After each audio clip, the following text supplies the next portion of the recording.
విశాఖలో ప్రకృతి విలపిస్తోంది. గత కొద్ది సంవత్సరాలుగా అభివృద్ధి పేరుతో జరుగుతున్న ప్రకృతి విధ్వంసం ప్రస్తుతం తీవ్ర స్థాయికి చేరుకుంటోందనే చెప్పాలి. ముఖ్యంగా సాగర తీర ప్రాంతానికి అరుదైన సంపదగా ఉన్నటువంటి ఇక్కడి తూర్పు కనుమల పచ్చని అందాలు క్రమంగా అభివృద్ధి మాటున కనుమరుగవుతూ వస్తున్నాయి. ఋషికొండ తీర ప్రాంతంగా ఋషికొండ బీచ్కు ఒక అరుదైన సంపదగా, అద్భుత పర్యావరణ సృష్టిగా ఇక్కడ వెలిసినటువంటి ఒక పచ్చని కొండ ప్రస్తుతం దాని పచ్చని అందాలను చెరిపేసుకుంటూ ఇలా ఎర్రటి కన్నీరు కారుస్తున్న చందంగా దర్శనమిస్తోంది. దీనిపై భిన్న వాదనలు ఉన్నప్పటికీ అసలు ఇక్కడ జరుగుతున్న అభివృద్ధి ఏమిటి, దీనికి సంబంధించినటువంటి అంశాలను ఒకసారి పరిశీలించినట్లయితే ఈ అభివృద్ధి పర్యాటక ప్రాజెక్టు నిజంగా ఇటు అభివృద్ధికి దోహదం చేస్తుందా, అటు పర్యాటకానికి దోహదం చేస్తుందా, లేక ప్రకృతికి అన్యాయం చేస్తుందా వంటి విషయాలను ఇప్పుడు చూద్దాం. Ministry of environment, forest and climate change నుంచి రాష్ట్ర ప్రభుత్వానికి వచ్చిన ఉత్తర్వులను ఖచ్చితంగా ఒకసారి పరిశీలించాలి. ముఖ్యంగా తీర ప్రాంతానికి అతి సమీపంగా ఈ ఋషికొండ ఉన్నందున సిఆర్జెడ్ క్లియరెన్స్ అనేది దీనికి తప్పనిసరి. దానికి సంబంధించి ఆంధ్రప్రదేశ్ కోస్టల్ మేనేజ్మెంట్ అథారిటీ ఓ లేఖను కేంద్ర ప్రభుత్వానికి రాయడం జరిగింది. దానికి స్పందనగా వచ్చినటువంటి ఉత్తర్వుల్లో ఉన్న అంశాలను ఒకసారి పరిశీలించినట్లయితే ఈ ప్రాజెక్టు మొత్తం కూడా 9.88 ఎకరాల్లో నిర్మించనున్నారు. సుమారు మనం చూస్తున్న విధంగా ఋషికొండ బీచ్ వైపు నుంచి ప్రస్తుతం ఇదంతా కూడా ఇక పచ్చదనాన్ని పూర్తిగా తొలచివేశారు. ఈ వెనుక వైపు కూడా పచ్చదనాన్ని తొలగించేటువంటి ప్రక్రియ ప్రస్తుతం కొనసాగుతోంది. అయితే ఈ మొత్తం ప్రాంతంలో ఇక్కడ డిస్టర్బ్ అయినటువంటి, అంటే తొలగించినటువంటి చెట్ల సంఖ్య కేవలం 139 మాత్రమే అని ఇటు అటవీ శాఖ నుంచి అందిన సమాచారంగా ఈ ఉత్తర్వులో పేర్కోవడం జరిగింది. ఇంతకు ముందు ఇక్కడ ఉన్నటువంటి టూరిజం రిసార్ట్ మొత్తం 4439 స్క్వేర్ మీటర్ల ఏరియాలో నిర్మాణమై ఉండేది. అయితే ప్రస్తుతం దాని పరిధి 4 రెట్లవుతూ 19,968 స్క్వేర్ మీటర్లకు చేరుకోనుంది. మొత్తం 7 బ్లాకుల్లో ఇక్కడ నిర్మాణాలు రానున్నాయి. Vijayanagar block, Kalinga block, Chola block, Pallava block, Gajapati, Vengi, eastern Ganga blocks, ఈ విధంగా 7 రకాల పేర్లతోటి ఇక్కడ బ్లాక్స్ అనేవి నిర్మాణం చేయనున్నారు. సుమారు 5.18 ఎకరాల్లో పూర్తిగా కన్స్ట్రక్షన్ అనేది ఇక్కడ జరగనుంది. దీంతోపాటు ఒక 4.70 ఎకరాల స్థలంలో ల్యాండ్స్కేప్తో పాటు హార్డ్స్కేప్ కూడా జరగనుంది. రానున్న రోజుల్లో 51.12 ఎకరాల్లో ఇక్కడ అభివృద్ధిని విస్తరించాలనే ఆలోచనలో కూడా రాష్ట్ర ప్రభుత్వం ఉన్నట్లు ఇక్కడ ఉన్నటువంటి ఈ ఉత్తర్వుల్లో పేర్కొనడం జరిగింది. దీంట్లో ఖచ్చితంగా సిఆర్జెడ్ నిబంధనలకు సంబంధించినటువంటి అంశాలన్నిటినీ కూడా ఈ నిర్మాణ ప్రక్రియలో పాటించాల్సిందే అని స్పష్టం చేశారు. అందులో ప్రధానమైనటువంటి అంశం చూసినట్లయితే కొండ తొలిచే ప్రక్రియలో వచ్చేటువంటి మట్టి ఏదైతే ఇక్కడి నుంచి తవ్వుతూ ఉన్నారో దీన్ని ఖచ్చితంగా వేరే చోట భద్రపరచాలని, ఆ మట్టిని తరువాతి కాలంలో ఉద్యానవనాల అభివృద్ధికి లేదా ఇక్కడ అవసరాలకి వినియోగించుకోవాలని స్పష్టంగా చెప్పడం జరిగింది. దీంతోపాటు ఈ మట్టిని ఎట్టి పరిస్థితుల్లో కూడా తీర ప్రాంతంలో, అంటే ముఖ్యంగా నీటి వనరులు ఉన్న చోట లేదంటే వాటి పరిసరాల్లో వీటిని డంప్ చేయకూడదని కూడా చెప్పారు. కానీ ఆ నిబంధనలు ఇప్పటికే ఉల్లంఘించినట్లుగా తెలుస్తోంది. తొట్లకొండ పరిసర ప్రాంతాల్లో ఇసుక తిన్నెలపై సముద్ర తీర ప్రాంతానికి చేరుకుని ఇక్కడ ఉన్నటువంటి మట్టినంతా కూడా అక్కడ డంప్ చేస్తున్నారనేటువంటి విషయం కూడా ఉంది. ఈ విధమైనటువంటి ఉల్లంఘనలు ప్రారంభ దశలోనే కనిపిస్తుండడం, రానున్న రోజుల్లో ఏ విధమైన నిబంధనలు ఇక్కడ పాటిస్తారనే విషయంపై నిజంగా అనేక అనుమానాలు ప్రకృతి ప్రేమికుల్లో నెలకొని ఉన్నాయి. ముఖ్యంగా విశాఖ వాసులు విశాఖ ప్రకృతి అందాలను ఎంతగానో ప్రేమిస్తారు. ఇక్కడికి వచ్చే పర్యాటకులు ప్రతి ఒక్కరూ కూడా ఇక్కడ ప్రకృతికి ఎంతగానో కనెక్ట్ అయి ఉంటారు. అటువంటి వారి ఆలోచనలకు అనుగుణంగానే ఇక్కడ అభివృద్ధి జరగాల్సిన అవసరం కూడా ఉంది. దీనిపై విభిన్న రంగాలకు చెందిన వారు, ముఖ్యంగా పర్యావరణ హితానికి సంబంధించి పనిచేసే నిపుణులు ఏం చెబుతున్నారనే విషయాన్ని కూడా మనం ఇప్పుడు తెలుసుకుందాం. ప్రకృతి ఇచ్చిన మనకి ఒక గిఫ్ట్ అన్నమాట Visakhapatnam. Beautifully by the ocean, by the hills, the greenery and everything. రేపు పొద్దున్న మనం ఏమవుతామో ఏంటో అనేది ఎప్పుడూ ఒక సందేహం. We're in a vulnerable situation. అలాంటి ఉన్నప్పుడు మనం చిన్నప్పటి నుంచి ఎంత వయసు ఉన్నా కూడా దీని సంగతి మన అందరికీ అదొక topic. It should be part of our life style.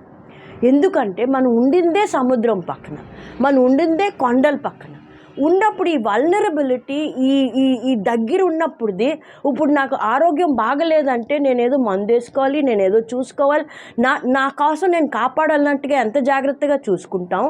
మనం ఉండిన మన ఓన్ సిటీ అలాంటిదన్నమాట. It is a very delicate situation. అలాంటిది ఒక కొండ కాపాడింది డ్యూరింగ్ హుడ్ కైలాసగిరి. ఆ కైలాసగిరి కొండ తాలూకా పొజిషన్, సిచ్యువేషన్ దట్ ప్రొటెక్టెడ్ అస్. అలా అది చూడగానే మనం ఎన్ని చెట్లు పోయాయి, ఎన్నో పోయాయి, మనం అంత బలంతో ఇంకా చెట్లు నాటేద్దాం, రకరకాలు నాటేద్దాం అన్నీ చేసుకొని అందరం పెద్ద మార్చింగ్ చేసుకొని చేసాం. ఇవాళ కొండలు తీసేస్తున్నాం, చెట్టులు తీసేస్తున్నాం, అన్నీ చేసేసాక మనం గప్చుప్పుగా ఉంటున్నామా? ఇది మనది. మన ఇల్లు ఎంత మనం జాగ్రత్తగా కాపాడుకుంటాం, మన చుట్టుపక్కల ఎలా కాపాడుకోవాలని చూడగా అలా మన సిటీ కూడా మనం అలాగే కాపాడాలి. ఇప్పుడు ఏమైపోయింది, మనం ప్రపంచంలో అన్ని పక్కల రీసైకిల్, రిన్యూ, రిపేర్, రెడ్యూస్, అన్నీ అంటాం కదా. ఇక్కడ మన దేశంలో రిమూవ్ చేసేస్తున్నాం. అదేమైనా పద్ధతా? Where is our maturity? Where is our all the different aspects of a citizen responsibility? We have to think about it together. ఇవాళ మనం మన నెక్స్ట్ జనరేషన్కి పాఠం చెప్పాలి, వాళ్ళకేమో ఒక ఎగ్జాంపుల్ సెట్ చేయాలి. ఇదే మనం కొండలు చూసి ఇంత చిన్న పాప కూడా చెప్తుంది మనం చేస్తున్నాం, అదేమిటర్రా అలా చేస్తున్నామని. అది కూడా తెలియకుండా మనం ఉండడం is not right. Eastern Ghats, flora, fauna, ఈ చుట్టుపక్కల ఉంటుంది అంతా ఇది మన సొంత. It is our own. We have to look after it with lot of care. What is happening because of progress, development everywhere in the world అవుతుంది. కానీ అన్నీ కలిపి సింక్రనైజ్డ్గా ముందుకెళ్తాం. కానీ తీసేసుకొని కొట్టేసుకొని పారేసి, కొండలు తీసేసి, చెట్లు కొట్టేసి, నరికేసి ఎవరు చేయరు అలాగా. I don't think it's the right way. We have to find a very balanced, very, very clear way of moving forward. నేచర్ను ఎంత తక్కువ డిస్టర్బ్ చేసి అంత తక్కువ మన రిక్వైర్మెంట్స్ను మీట్ అవ్వగలిగితే దట్ ఈస్ ఐడియల్. కానీ అంటే పాపులేషన్ గ్రోత్ అవుతుంది, పెరుగుతుంది, తర్వాత అక్కడ యాక్టివిటీస్ పెరుగుతున్నాయి, నీడ్స్ పెరుగుతున్నాయి. వీటన్నిటినీ దృష్టిలో పెట్టుకొని మనం ఏమీ చేయకుండా నేచర్ని అస్సలు డిస్టర్బ్ చేయకుండా ఉండాలి అంటే ఇవన్నీ జరగవు. టూరిస్ట్ వస్తారు, వాళ్ళ రిక్వైర్మెంట్స్ ఉంటాయి, వీటన్నిటికీ మనకు ఇన్ఫ్రాస్ట్రక్చర్ చాలా అవసరం ఉంటుంది. సో ఈ ఇన్ఫ్రాస్ట్రక్చర్ బిల్డప్ చేసేటప్పుడే మనం టు ద ఎక్స్టెంట్ పాసిబుల్ ఆ ఎకోసిస్టమ్కు, మన నీడ్స్కు ఒక బ్యాలెన్స్డ్గా మనము ప్లాన్స్ చేసుకోవాలి. ఆ ప్లాన్స్ చేసుకునే దానికే ఈ ఎక్స్పర్ట్స్, ఈ కోస్టల్ జోన్ మేనేజ్మెంట్ అథారిటీ అన్నీ కన్సిడర్ చేసి మనకు ఏది పర్మిసిబుల్, ఏది నాట్ పర్మిసిబుల్, ఒకవేళ పర్మిసిబుల్ అయితే ఎట్లా దాన్ని అంటే టర్మ్స్ అండ్ కండిషన్స్ ఇవన్నీ స్పెసిఫై చేస్తారు. కాబట్టి so preserving the nature as well as meeting the requirements, ఈ రెండింటికి మనము బ్యాలెన్స్ చేసుకుంటూ ముందుకెళ్ళాలి. పర్మిషన్స్ లేవు అనేది కరెక్ట్ కాదు. ఎందుకంటే ఇప్పుడు కోస్టల్ జోన్ మేనేజ్మెంట్ అథారిటీ ఇచ్చిన పర్మిషన్ లెటర్ అందరికీ ఇప్పుడు సర్క్యులేషన్లో ఉంది. అందరూ చాలామంది పబ్లిక్ చూశారు, నేను చదివాను 9 pages మెటీరియల్ అది. తర్వాత సబ్సీక్వెంట్గా అంటే డెవలప్ చేసుకోవడానికి కూడా అంటే బ్యూటిఫికేషన్ కానీ వీటన్నిటికి కూడా పర్మిషన్స్ ఇస్తూ చాలా క్లియర్గా వాళ్ళు పర్మిషన్స్ ఇచ్చారు. So in the light of those permissions ఈ రోజు వరకు జరిగింది, ఈ రోజు వరకు పెద్ద యాక్టివిటీ ఏం జరగలేదు. అక్కడ జరిగింది ఏంటంటే ఎగ్జిస్టింగ్ కాటేజెస్ని డెమాలిష్ చేశారు. ఇంకా ముందు ఏం చేస్తారనేది ఆ ప్లాన్స్ మనకు అవైలబుల్ లేవు కాబట్టి దాని మీద మనము కామెంట్ చేయలేము. కానీ ఈ రోజు వరకు జరిగిన యాక్టివిటీ అక్కడ చూస్తే అక్కడ ఎక్కడ వైలేషన్ ఉన్నట్టు అనిపించదు అనమాట.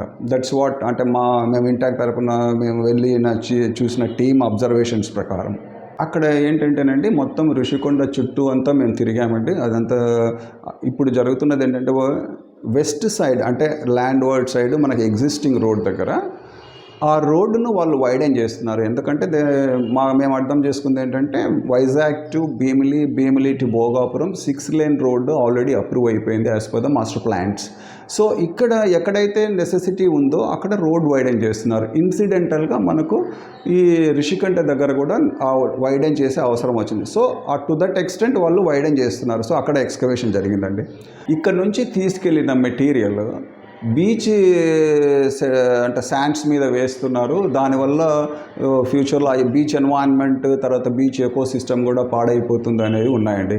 మేము రిషికంఠ నుంచి ఎర్రమట్టి దిబ్బలు అండ్ బియాండ్ ఒక 10 to 12 ప్లేసెస్లో మేము అబ్జర్వ్ చేసాం. ఎక్కడెక్కడ డంప్ చేస్తున్నారు, ఎంత ఎక్స్టెంట్ డంప్ చేస్తున్నారు, అది యాక్చువల్గా ఫిజికల్ ఏ ఎన్వైరన్మెంట్ అది, తర్వాత ఆ ఎన్వైరన్మెంట్ మీద ఏమైనా లాంగ్ టర్మ్లో ఏమైనా నెగటివ్ కాన్సిక్వెన్సెస్ ఉంటాయా ఎన్వైరన్మెంట్ మీద, ఎకోసిస్టమ్ మీద అని మేము స్టడీ చేసామండి.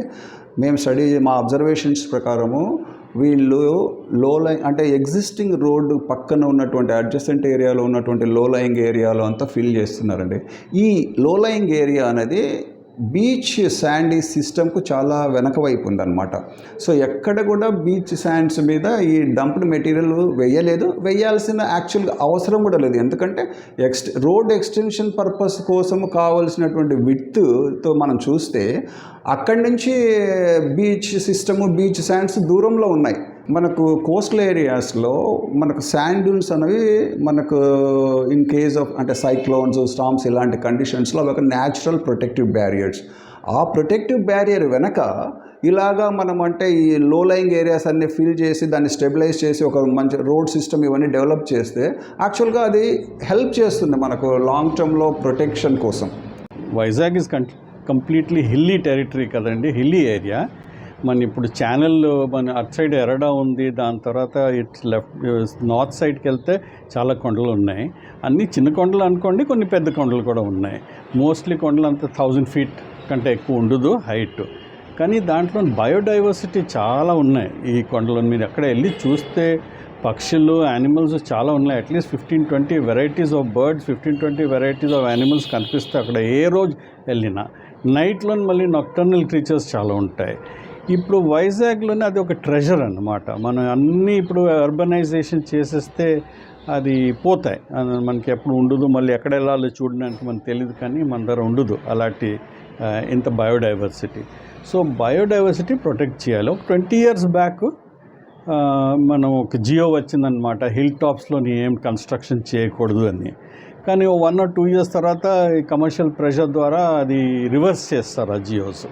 దాని తర్వాత కంప్లీట్గా ఓపెన్ అయిపోయింది. ప్రతి కొండ అలాగ ఇచ్చారు డెవలప్మెంట్ గురించి. అండ్ ఇప్పుడు ఇంకా స్పీడప్ అయిపోతుంది. మనకి తెలుసు ప్రతి పొలిటికల్ సైడ్ నుంచి ఒక ఇష్యూస్ ఉంది, ప్లస్ ఎన్వైరన్మెంటల్ సైడ్లో ఇష్యూస్ ఉంది.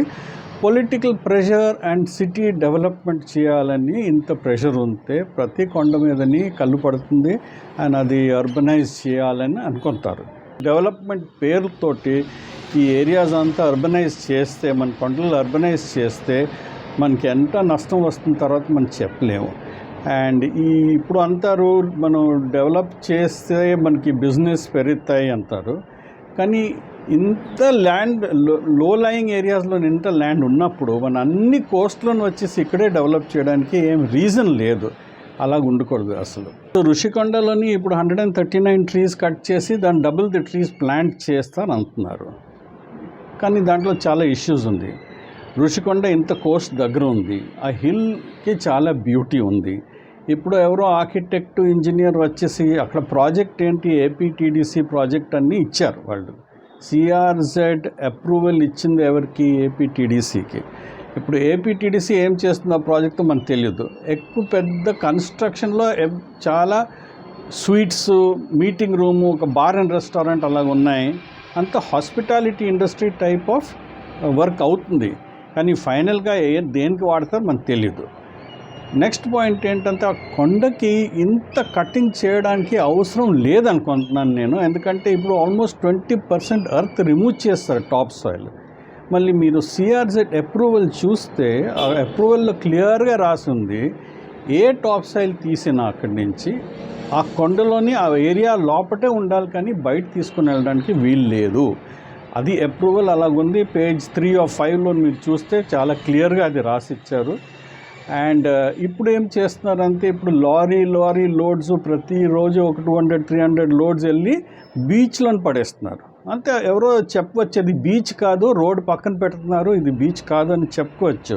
కానీ ఆ డిస్టింక్షన్ మేము ఇప్పుడు చేయలేము. బీచ్ ఎక్కడ ఉంది అండ్ ఎర్త్ ఎక్కడ ఉంది మనం చేయలేము. కానీ సీవర్డ్ సైడ్ అంతే, రోడ్ నుంచి సీ మధ్యలోని ఇప్పుడు ఈ ఎర్త్ అన్నీ వెళ్ళి అక్కడ పెట్టేస్తున్నారు ఈ సాయిల్.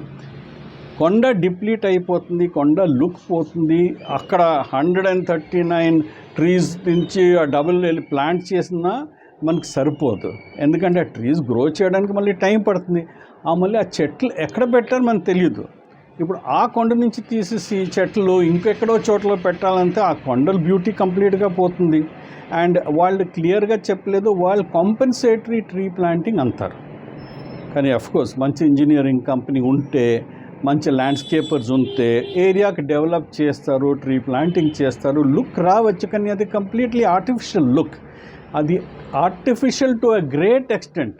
ఇంత కట్ చేసిన తర్వాత ఆర్టిఫిషియల్ ట్రీ ప్లాంటేషన్ చేసిన కంప్లీట్గా దానికి బయో డైవర్సిటీ అన్నీ పోతాయి అక్కడి నుంచి.